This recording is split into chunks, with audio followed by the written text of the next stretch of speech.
জানেন কি নবকলেবরের পর মহাপ্রভুর দারুমূর্তির কি হয়?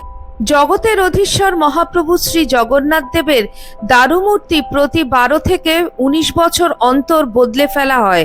পুনরায় নতুন নিম কাঠ দিয়ে তৈরি হয় মহাপ্রভুর নতুন মূর্তি। সমগ্র ভারতে আর কোনো মন্দিরের বিগ্রহের ক্ষেত্রে এমন রীতির কথা শোনা যায় না। এই রীতি বিশেষত জগন্নাথ দেবের ক্ষেত্রেই প্রযোজ্য। এই রীতিকে বলা হয় নবকলেবর। এই সময় পুরনো দারুমূর্তি থেকে মহাপ্রভুর ব্রহ্মবস্তু নতুন দারুমূর্তিতে স্থানান্তরিত করতে হয়। মনে করা হয় ওই ব্রহ্মবস্তুই নিম কাঠের তৈরি বিগ্রহের প্রাণ বা আত্মা। পুরীর মন্দিরের প্রাচীন রীতি অনুসারে তা করা হয় কৃষ্ণা চতুর্দশীর মধ্যরাত্রে।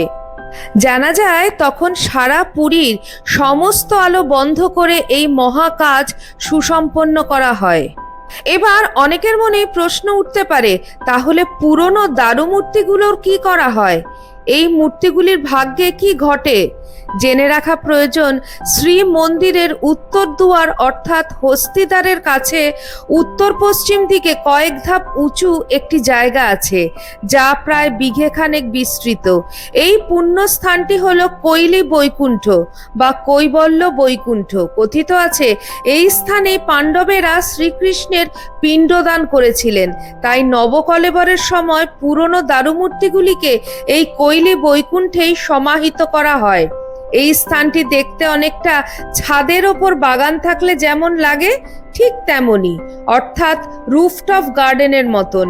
এই গোটা অঞ্চলটি অজস্র গাছ গাছড়ায় লতা গুল্মে পরিপূর্ণ। এখানে বেল গাছ, জুই গাছ ও তুলসী গাছও প্রচুর।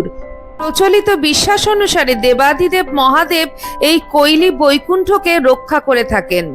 এখানে উল্লেখ করা প্রয়োজন, সেই প্রাচীনকাল থেকেই মহাপ্রভু শ্রী শ্রী জগন্নাথ দেবের মূর্তি নিম কাঠ দিয়ে গড়া হয়।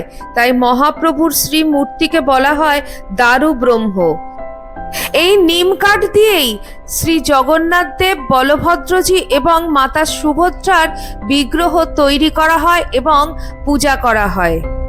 বলো জয় জগন্নাথ।